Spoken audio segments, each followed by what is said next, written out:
Aujourd'hui on se retrouve pour un nouveau spoiler Requiem, sur la partie 3 de JoJo's Bizarre Adventure, Stardust Crusader. Chaque arc étant basé sur un affrontement de stand, la vidéo ressemblera à une sorte de liste, mais grâce à la diversité des formes de bataille mises en œuvre par Araki, le récit sera tout de même organique. Alors si tu es là parce que tu veux savoir pourquoi cette œuvre déchaîne tant les passions, si tu es là pour te remémorer cette odyssée ou si tu t'es perdu, prends un coca bien frais, pose-toi tranquillement et laisse-moi te spoiler. Fin des années 80, Jotaro Kujo, petit-fils de Joseph, est en prison, insultant sa mère pour ne pas qu'elle le laisse en sortir. Il est selon lui possédé par un esprit. Lorsque son grand-père Joseph se rend sur place avec son ami Abdul, il lui apprend que cet esprit est un stand, une projection de son énergie psychique, ayant différents pouvoirs. Jotaro refuse toujours malgré tout de sortir. Alors, un combat s'engage entre Abdul et lui, mais Abdul possède un stand lui aussi, Magician Red, un aigle ayant des pouvoirs de pyromane. Jotaro est acculé et sort son stand qui est assez violent. Il attaque son adversaire en sortant de la cellule. Le combat s'arrête. Jotaro rejoint sa maison. Joseph lui explique l'origine du mal. Il porte un nom, Joe Brando, le vampire de la partie 1. Il a survécu grâce à l'explosion du bateau, grâce à un cercueil blindé de rechange. Joseph peut le traquer, grâce à son stand Hermit Purple, utilisant des ronces pour obtenir des photos en cassant des polaroids. La vie de Jotaro reprend son cours. Il retourne au lycée, où ses admiratrices l'attendent. En descendant un escalier, il reçoit une blessure et se rend à l'infirmerie. Là-bas, l'infirmière a complètement pété les plombs, et l'ennemi montre son visage. Il s'appelle Noriaki Kakyoin, et se bat avec Hierophant Green, qui lui permet de tirer des projectiles et accessoirement de contrôler les gens, mais cette capacité semble être à usage unique. Jojo embrasse l'infirmière, retirant le stand qui la contrôle, et fait désormais face à Kakyoin.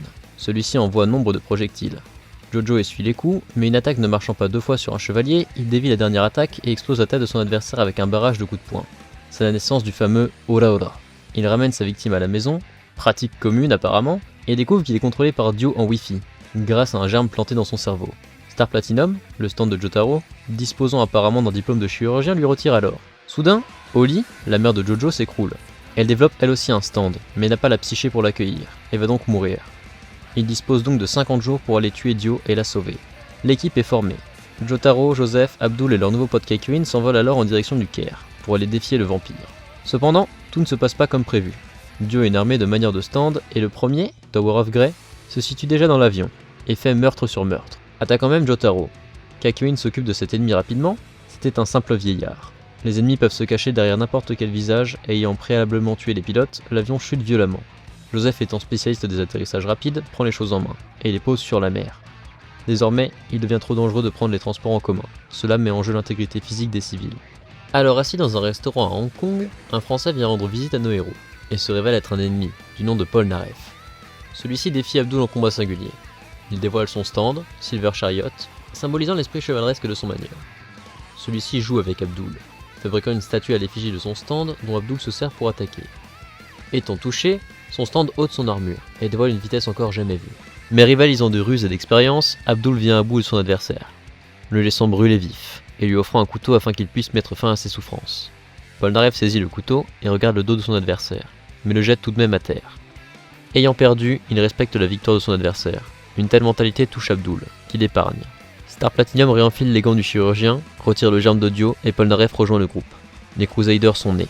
Avant de partir, il fait part de son objectif. Il recherche un homme aux deux mains droites ayant tué sa sœur. N'ayant ni l'envie ni le temps de faire la route à pied, Joseph loue un bateau privé grâce à la fondation Speedwagon. Une fois en mer, ils se rendent compte qu'il y a une clandestine à bord. Elle saute à la mer, mais celle-ci est pleine de requins. Jotaro saute pour aller la chercher et on remarque la présence d'un stand. Après une enquête niveau Colombo, on démasque le manieur, il s'agit du capitaine du bateau. Il saute à l'eau et Jotaro le rejoint. Le combat se mènera sur son terrain. Il forme un énorme tourbillon emportant Jojo. Ses amis essayent de lui venir en aide, mais ils se font découper les mains. Cependant, Jojo reste serein et fait du sashimi du visage de son adversaire, en allongeant ses doigts. Toutefois, le combat a endommagé le bateau. Et voilà donc les Crusaders avec un radeau comme seule embarcation. Ils aperçoivent un énorme paquebot au loin, et sont accueillis par les marins. Mais des choses bizarres se passent comme le meurtre des occupants du bateau. De plus, il y a un orang-outan en cage, qui fume, et lit des magazines de cul. La gamine qui accompagne désormais les héros décide de prendre une douche, et lorsqu'elle se retourne, l'orang-outan se trouve derrière elle, le paf à l'air. Jotaro intervient et le singe l'immobilise sans peine. Il est le manieur, ça ne fait aucun doute. Cependant, on ne voit pas son stand. En fait, si. Son stand est le bateau dans son intégralité, et il peut le modifier à sa guise. Jotaro retire un bouton de sa veste. Ne faisant pas partie du bateau, son adversaire ne peut agir dessus. Il lui plante dans le crâne et le singe se soumet. Désormais à Singapour, nos amis se rendent à l'hôtel, afin de se reposer. Mais pas de répit pour qui poursuit Dio, et Polnareff trouve un ennemi dans son frigo. Celui-ci est le manieur d'Ebony Devil. Polnareff lui refait le portrait et lui crève un œil. Monumentale erreur. Le stand devient ainsi surpuissant et découpe tout ce qui bouge. Polnareff se fait attacher sous le lit et manquant de se faire électrocuter, il ne peut toucher son adversaire, car il ne le voit pas. Il brise donc un miroir et observant désormais son adversaire, le pulvérise. Joseph utilise son stand sur une télé, afin d'avoir des informations, et celle-ci répond que Kakyoin est un traître. Il est actuellement avec Jotaro et la gamine en train d'acheter des glaces, mangeant des insectes au passage. Le trouvant réellement louche, Jotaro lui propose un ultimatum et lui décroche la mâchoire. On découvre alors un homme pouvant changer de visage, Yellow Tempérance. Son stand lui permet de digérer les choses sur lesquelles il pose une sorte de chewing-gum. C'est le cas de la main de Jotaro. Le jeune homme cherche à trouver son point faible. Le chaud, le froid, rien n'y fait. Il emporte alors son ennemi sous l'eau, le forçant à relâcher son emprise pour respirer. Il lui fait face, et après une vaine tentative de manipulation, il finit comme les autres par se prendre une avalanche d'Ora Ora Ora. Polnareff croise le visage du meurtrier de sa sœur dans une glace, et quitte le groupe seul, faisant exactement ce que ses ennemis attendent de lui. Seulement, il n'y a pas qu'un ennemi, il y en a deux. All Horse, manière d'Emperor. Un pistolero, et Jejel, manière d'Hengeman. Un stand agissant dans le monde des miroirs, et meurtrier de la sœur de notre protagoniste. Polnareff se jette dans la gueule du loup et en est sauvé de justesse par Abdul. Celui-ci se relève et prend une balle en pleine tête. Kakyoin arrive et prend une voiture avec Polnareff. Cependant, J-Guile les poursuit toujours. Ils sortent de la voiture et comprennent son pouvoir. Ils sautent d'une surface réfléchissante à une autre. Étant désormais dans les yeux d'un enfant, Polnareff jette du sable et tranche son ennemi. Toutefois, ce n'est pas fini. J-Guile tente la même méthode avec une armée de mendiants, mais le résultat est le même. Polnareff lui trouve donc la peau à de multiples reprises et reprend la route avec les Crusaders désormais privés d'Abdul. Joseph découvre sur son bras un bouton énorme, ayant une sorte de visage. Il va voir un dermatologue pour l'enlever, mais celui-ci meurt. En effet, des bras et une tête ont poussé du bouton, et Joseph a désormais un enfant sur le bras, qui tente de le tuer en criant des obscénités et en lui plantant diverses choses dans le corps. Joseph le trempe alors dans du goudron, pour le solidifier et se l'arrache avec son stand. Ayant de nouveau loué un véhicule et ici une voiture, nos héros reprennent la route. Cependant, très vite ils remarquent une voiture dans le rétroviseur, qui leur fout la pression. La retrouvant arrêtée à un carrefour, ils cherchent le conducteur, mais personne. Ils reprennent la route et la voiture est de nouveau derrière eux, les poussant dans le vide. Ils sont sauvés par Kakyoin et Jotaro, lequel va affronter la voiture. Celui-ci lui tire de l'essence à haute pression dans le corps et Jotaro brûle dans les flammes, provoquées par une étincelle de la voiture. Cependant, ce n'est que la veste de Jotaro qui brûle. Le jeune homme a creusé un tunnel dans le sol et sort le conducteur de la voiture à coups de poing. Ils reprennent alors leur chemin, laissant le manieur attaché à un rocher. Nos amis arrivent dans une ville fantôme, peuplée de malades et de cadavres. La seule personne qui semble être en bonne santé est Enya, une vieille dame tenant un hôtel. Cependant, Jotaro la trouve louche. Polnareff, sentant sa peine de ne pas avoir de fils à ses côtés, lui apporte son aide. Toutefois, ce que Polnareff ignore, c'est que c'est lui le meurtrier du fils d'Enya, son fils étant J-Guile. Celle-ci sort alors son stand Empress, permettant de prendre le contrôle des gens qu'elle blesse. Jotaro arrive alors et démasque la femme. Cependant, elle arrive à le blesser, mais c'était sans compter sur l'ingéniosité de Jotaro qui aspire son stand en la faisant suffoquer. Enya est désormais capturée, mais ne donnera aucune information, restant fidèle à Dio jusqu'au bout, et ayant été achevé par le manieur de Lovers. Celui-ci a le pouvoir d'introduire son stand dans ses victimes, afin de les tuer et accessoirement reporter les dommages qu'il reçoit sur la personne à laquelle il s'est lié. Et justement, il s'est lié à Joseph, empêchant Jotaro de l'attaquer. Polnareff et Kakyoin amènent Joseph devant une télé afin de chasser le stand eux-mêmes. Pendant ce temps, Jotaro sert de punching ball et de serpillière. Lover est capturé et sort de la tête de Joseph. Jotaro fait alors payer toutes ses dettes à son adversaire. Alors qu'ils parcourent le désert, nos amis comprennent que la nuit ne tombe pas, et que la chaleur se fait plus insistante. Après une fine observation, ils découvrent un manieur derrière un rocher. Ils le butent et tout redevient normal. Désormais, Joseph souhaite prendre un petit avion afin d'accélérer les choses. Cependant, un enfant est malade. Nos héros doivent donc le prendre avec eux. Cet enfant est en réalité un manieur de stand.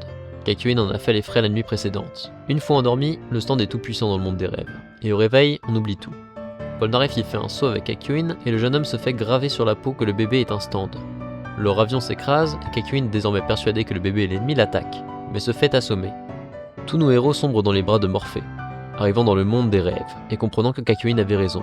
Celui-ci d'ailleurs est le seul capable d'utiliser son stand. Il bat l'enfant et le lendemain fait comme si de rien n'était, le punissant. Les Crusaders font halte sur une petite île, où le père d'Abdul les attend. Polnareff, toujours rempli de culpabilité suite à la mort de son ami, se met à l'écart, et trouve une lampe à huile dans laquelle un génie sort. Celui-ci offre 3 vœux. Ne lui faisant pas confiance, Polnareff demande de ramener sa sœur et Abdul à la vie. Les 2 cadavres sortent de terre et lui sautent à la gorge. Ceux-ci sont des zombies assoiffés de sang. Toutefois, une nouvelle ombre fait son apparition, le vrai Abdul. Il est en réalité toujours en vie. Polnareff est sauf, et en signe d'amitié, ils pissent dans la bouche du manieur ennemi ensemble. Toujours dans cette idée d'utiliser tous les moyens de transport possibles, les Crusaders utilisent un sous-marin pour traverser la mer. Cependant, High Priestess occupe déjà les lieux. Son pouvoir lui permet de se transformer en tout ce qu'elle souhaite. Cela lui permet de détruire le sous-marin, Nos héros étant obligés de remonter à la surface avec de l'équipement de plongée, se mettent en route, mais le respirateur de Polnareff est en réalité High Priestess, et celui-ci passe à 2 doigts de la mort. Le danger est proche, et le stand ennemi se transforme en gros visage et essaye de broyer Jotaro sous ses dents. Star Platinum sort et lui explose des dents, défigurant la magneuse, et leur permettant de remonter sains et saufs et d'enfin mettre pied en Égypte. Avant de continuer leur route, ils attendent une livraison particulière de la fondation Speedwagon. En effet, un nouveau manieur va rejoindre l'équipe. Il s'agit d'Iggy, un chien qui manie 2 foules, un stand fait de sable. Toutefois, aucun répit n'est permis. Ils se font attaquer par Geb, un stand d'eau, qui se fie au bruit de ses proies. Kakyoin se fait gravement griffer le visage, le mettant hors course. Jotaro remarque rapidement qu'Iggy sait où est le manieur, et se préoccupe uniquement de lui. Il se sert alors du chien comme bouclier et projectile, et se retrouve derrière le manieur, qui l'abat à la manière d'un duel de pistolero. Oingo et Bongo sont 2 frères, le plus petit a un stand lui permettant de lire le futur dans une BD, alors que son aîné peut changer de visage. Le plan est le suivant. Oingo va cacher une orange dans une voiture avec une bombe et Jotaro explosera. Le problème est que lorsque Oingo agit, il est surpris par Joseph et Polnareff, et se change en Jotaro, pour ne pas éveiller les soupçons. Malheureusement, il essaye de se faire passer pour celui qu'il n'est pas, mais comprenant que le destin ne peut être modifié et que c'est sûrement lui le Jotaro qui explose, il quitte le véhicule en trombe, marchant par mégarde sur l'orange piégée et explosant, vaincu par les héros, mais malgré eux. Polnareff se balade innocemment dans les rues égyptiennes lorsqu'il se fait attaquer par un civil, le manieur d'Anubis. Il le tue facilement, garde son sabre en souvenir et se rend chez le barbier. Celui-ci se met également à l'attaquer, et lorsque Polnareff l'achève, il comprend qu'Anubis est en réalité un stand sans maître. Il réside dans l'épée et fait de son manieur quiconque le dégaine. Soudain, Polnareff le dégaine par mégarde et Jotaro en fait les frais. Obligé de se battre à fond, mais hésitant à blesser son ami. Jotaro se fait transpercer. Il détruit alors le sabre, n'en laissant que des morceaux qui finissent dans le Nil, destinés à rouiller. Joseph quant à lui se réveille d'un long sommeil, mais quelque chose semble bizarre. En effet, il attire chaque objet métallique, manquant même de se faire broyer les membres par un escalator. Il repère la magneuse, elle reste toujours à bonne distance, et son magnétisme grandissant, Joseph éprouve de plus en plus de difficultés à la rattraper.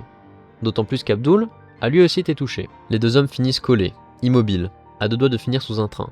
À chaque fois qu'il la rattrape, celle-ci rivalise d'ingéniosité pour les mettre en déroute. Mais c'est sous-estimer Joseph, qui décide de la prendre à revers afin qu'elle se retrouve entre Abdul et lui, et se fasse broyer en 2. Polnareff et Jotaro sont à la pêche aux infos pour trouver Dio. Cependant, Polnareff se fait accoster par Alessi, qui le transforme en enfant de 8 ans. Polnareff fuit et trouve refuge chez une jeune femme, qui lui donne un bain. Soudain, Alessi apparaît et la jeune femme est réduite à l'état de fœtus, ne pouvant survivre que quelques minutes. Polnareff est impuissant et manque de se faire noyer. Il rivalise de ruses pour fuir, en se cachant notamment dans un aquarium. Son salut vient dès lors qu'Alessi blessée passe à travers la fenêtre. Jotaro se trouve en bas, et Alessi le change évidemment en enfant. Jotaro n'ayant pas de stand à cette époque, se retrouve désavantagé, mais elle lui met une énorme patate. Il a toujours eu cette force innée. Le combat est terminé, et les 2 protagonistes achèvent Alessi. Toujours à la recherche d'informations, les Crusaders privés de Kakyoin font la tournée des bars, avant de tomber sur Daniel Darby. Celui que l'on surnomme Darby the Gambler leur promet des infos s'il gagne la partie. Polnareff accepte alors et perd, son âme appartient désormais à Darby. Les Crusaders sont désormais obligés de jouer. Joseph propose de mettre des pièces dans un verre d'eau sans le faire déborder. Sûr de sa victoire, Joseph s'écroule tout de même, car Darby utilise la triche, il excelle dans ce milieu. C'est donc au tour de Jotaro. Celui-ci propose un poker pour racheter l'âme de ses 2 compères. Darby mélange le paquet et Star Platinum lui casse un doigt. Il va être plus dur de tricher. Un complice de Darby est choisi pour distribuer les cartes, et donne une main dépareillée à Jotaro et un carré d'as à Darby. Sûr de sa victoire, Jotaro ne change pas sa main, et mise son âme, celle de Kakyoin, celle d'Abdul et celle de sa mère. Face à cette mise, il réclame le secret du stand de Dio. Darby perd ses moyens et abandonne. Jotaro l'emporte grâce à l'intimidation et les Crusaders reprennent leur route. Boingo fait désormais alliance avec All Horse. Le plan se résume à tirer dans des tuyaux à midi pile. All Horse tire plus tôt car sa montre est décalée, faisant obstruction au destin. Il sera puni, et avec Bongo, ils se verront battre. Iggy tombe sur la demeure de Dio, et celle-ci est gardée par un faucon. Désireux de sauver un enfant ami des chiens, il engage le combat, et Pet Shop l'attaque avec son stand de glace. Iggy est immobile, et doit s'arracher une patte pour aller se cacher dans les égouts. Pet Shop le poursuit, et Iggy se cache sous l'eau. Cela n'arrête pas son ennemi, qui lui bouche les arrivées d'air pour l'étouffer. Et lorsqu'Iggy creuse un tunnel pour fuir, il tombe sur le faucon qui tente à tirer un bout portant. Iggy lui bloque la bouche, causant la mort de son adversaire, de par l'explosion interne de son attaque. Les Crusaders se rendent alors dans la demeure de Dio. Ils se retrouvent rapidement séparés. Joseph, Jotaro et Kakyoin se retrouvent face à Terence Darby, le frère du premier, surnommé Darby the Player. Celui-ci collectionne les âmes pour les mettre dans des poupées. À la différence de son frère, il joue selon les règles, et joue à la console. Kakyoin est le premier à l'affronter. Il effectue une course de voiture serrée, conclue par la victoire de Darby suite à une éjection de la piste par Kakyoin. Jotaro est de nouveau missionné pour jouer. Il choisit un jeu de baseball et teste les commandes sur les 2 premiers batteurs avant de faire un home run. face à un tel adversaire, Darby est obligé d'utiliser son stand, lequel permet de sonder l'âme de son adversaire et de savoir ses pensées. Jotaro est impuissant, et chacun de ses lancers sont anticipés par Darby. Il change alors de tactique, et Darby n'arrive plus à lire en lui, ce qui lui coûte la victoire. L'astuce était pourtant simple. Joseph jouait à la place de son petit-fils. Darby n'a pas assez appris de son frère qu'il considère comme inférieur, et cela lui a coûté le match. Polnareff, Iggy et Abdul se promettent de ne penser qu'à leur survie, car un ennemi surpuissant les attend. La promesse à peine prononcée, Abdul l'a trahi en se sacrifiant pour sauver Polnareff. L'ennemi est Vanilla Ice, et son stand crime lui permet de tout effacer sur son passage. Polnareff lui perce le visage, mais Vanilla Ice est un vampire, et cela ne suffit pas. Iggy et Polnareff fuient alors vers l'étage, se faisant lourdement blesser. Vanilla Ice rase la pièce, et Polnareff survit grâce au sacrifice d'Iggy, qui lui sauve la vie avec son stand. Il surprend ainsi Vanilla Ice et le tue. Ses blessures à peine bandées, Polnareff rejoint l'étage, où se trouve Dio. Et alors qu'il monte les escaliers, il croise l'ennemi, et lorsqu'il essaye d'avancer, Polnareff se retrouve en bas de l'escalier. Comprenant que quelque chose cloche, il panique. Mais les Crusaders arrivent pour le sauver. Cependant, à peine arrivé dans la chambre de Dio, la menace est trop forte, et les héros fuient. Kakyoin et Joseph fuient vers la ville à bord d'une voiture et sont rattrapés par Dio. Kakyoin est le premier à en faire les frais. Il étend Hierophant Green sur toute la surface du combat, et Dio le tue en une fraction de seconde, en touchant tous les fils à la fois.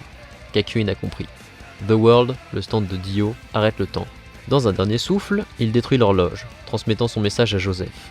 Celui-ci comprend et le transmet à son tour à Jotaro, avant que Dio lui envoie un couteau dans la gorge. Il ne reste plus que Dio et Jotaro, face à face. Dio arrête le temps, mais il remarque que Jotaro bouge. Il retente le coup et se fait transpercer par Star Platinum. Jotaro peut bouger dans le monde de The World. Dio se relève et se régénère en sa qualité de vampire et arrête le temps 5 secondes, en lançant des couteaux sur Jotaro. Celui-ci, ne disposant que d'une fraction de seconde, dévie un peu de couteau, mais lorsque le temps reprend son cours, il se fait transpercer. Dio, voulant être sûr de son décès, part l'achever, lorsque Polnareff le transperce par derrière. Jotaro arrête son cœur en attendant que l'ennemi baisse sa garde, et le transperce à nouveau, le poussant dans ses retranchements. Dio fuit alors et est rattrapé par Star Platinum qui l'envoie au loin. Il se relève et absorbe le sang de Joseph. Désormais, il est plus fort que jamais. Il essaye d'écraser Jotaro avec un bulldozer, et celui-ci arrête le temps au moment critique, empêchant Dio de bouger. Le temps reprend son cours. Les deux frappent en même temps, et Jotaro l'emporte. Dio meurt une bonne fois pour toutes. Le combat des Joestar est terminé et Jotaro ramène son grand-père à la vie grâce au sang de Dio. Les 3 Crusaders encore en vie se séparent ainsi à l'aéroport et la partie 3 se termine. Voilà, cette vidéo est désormais terminée. J'ai énormément raccourci chaque arc et je vous invite à lire le manga avec ses dessins incroyables et sa narration divine, afin de réellement en apprécier le contenu. Dis-moi ce que tu en penses ou sur quel manga tu veux une nouvelle vidéo. Et si tu me connais pas, moi c'est Laxis et ici on parle surtout de manga, alors abonne-toi pour voir les prochaines vidéos. Et je vous dis à bientôt.